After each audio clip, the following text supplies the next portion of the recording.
Hi, and welcome to this live reading from Southland Academy for Supernatural Youth by Sandra Tentler and Brooke Tentler, and this is presented by Itsy Bitsy Book Bits. Chapter 1. Devlin. The smell of bacon woke me up from my sleep and my stomach grumbled. I didn't want to get out of my bed yet because Sundays were my only day to sleep in. Between basketball practice, games, and baseball, I didn't have a lot of time to do anything else. I don't know if the game previous night or the party afterward was more fun. We wiped the floor with the opposing team, and I set a new record for points in a game. I smiled as I thought about the cheering from the crowd in our middle school gymnasium, all cheering and chanting my name.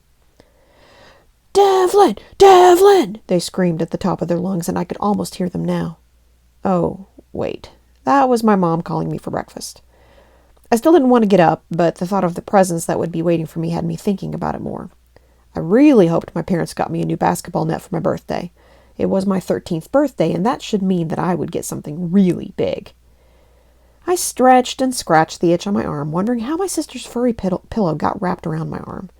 I tried to pull it off and throw it, but it felt like it ripped my hair out. Did that little snot come in and glue something on me? I peeled my eyes open and squinted against the bright morning sun that shone through the window, practically blinding me.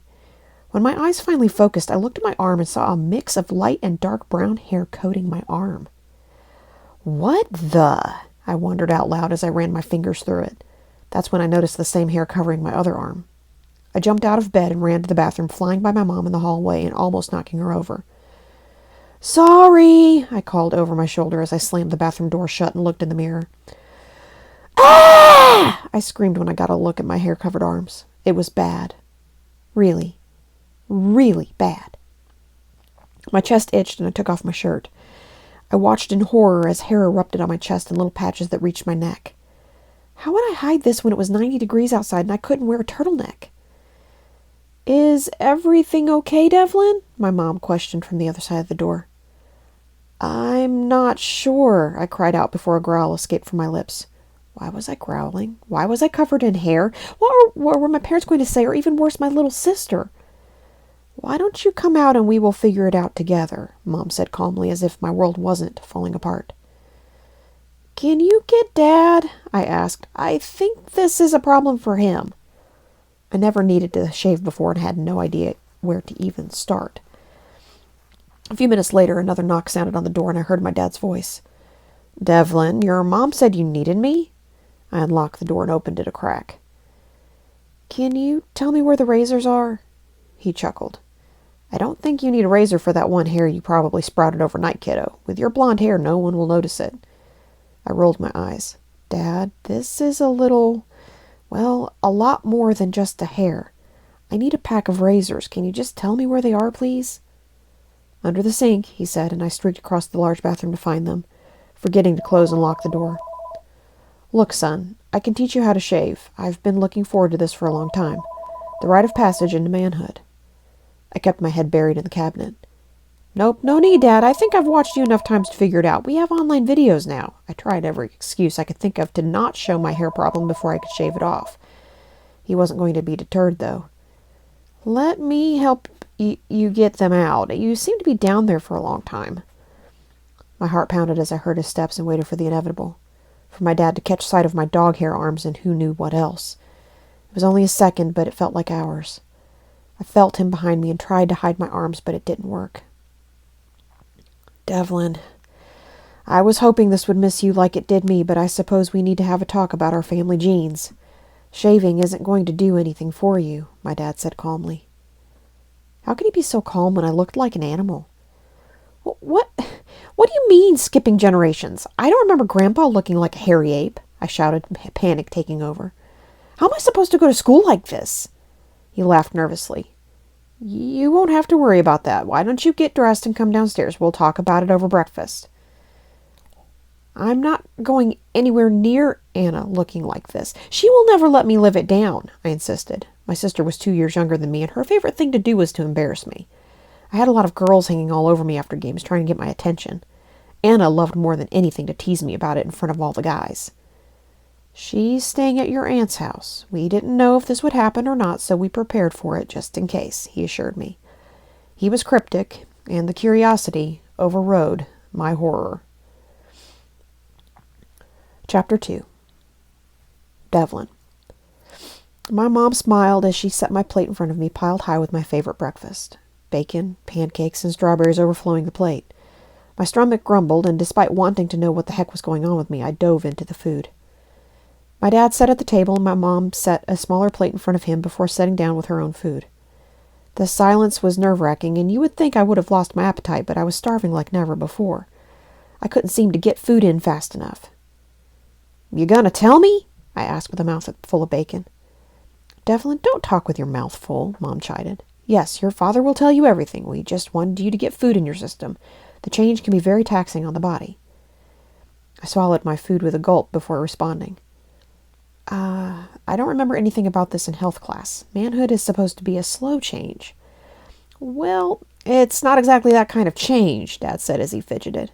"It's nothing that you will learn in schools around here." I stared at him blankly, not understanding what he meant. "Huh?" was all I could think to say before I started on the pancakes. He sighed heavily. "I suppose I should have started from the beginning. Long ago, someone in our family was bitten, and it caused a change in our genes. For hundreds of years, generations of men in our line have a change occur on their 13th birthday. It has no rhyme or reason why it skips some of us like me, or why it hits some of us like you and your grandpa. One of my brothers, Uncle Mark, got it too." I looked at him like he had lost his marbles. Uncle Mark and Grandpa weren't this hairy. I didn't understand how I could go to sleep as the most popular guy in school, basketball star, and baseball player on the off-season, and then wake up as Cousin It. "The rest is going to sound unbelievable, but trust me, it's not a joke," he warned. "I think waking up looking like this makes anything else sound normal," I said wryly.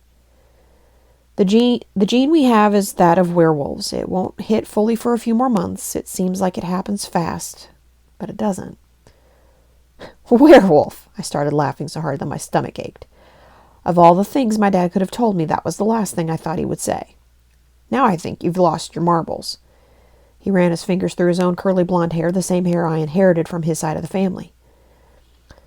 "Devlin, I know this is hard to believe, but it's true. Now I need to finish telling you the rest. Do you need a few minutes to digest this new information?"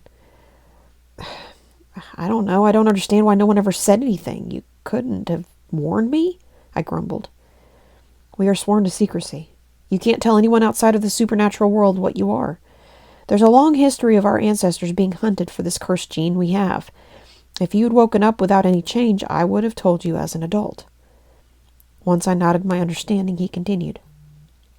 "Now, I know you are worried about school and things like that, but don't worry. We already have it covered. You'll be going to a school for supernaturals.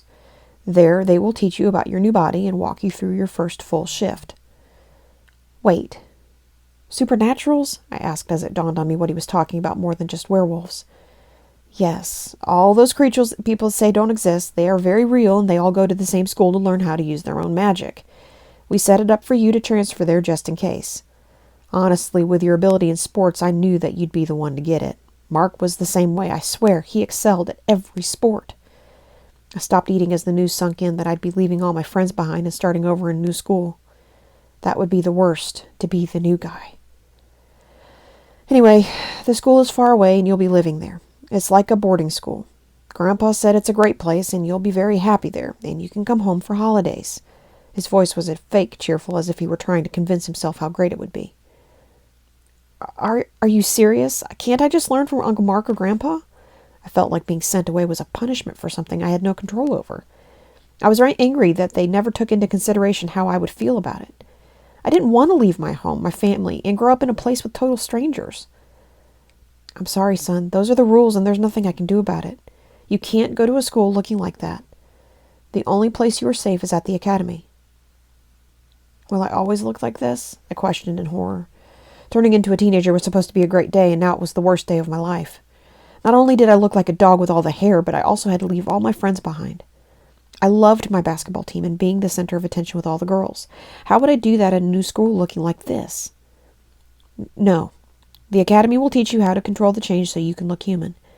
It's a big change, but before you know it, you'll learn everything and be back here living like a human again."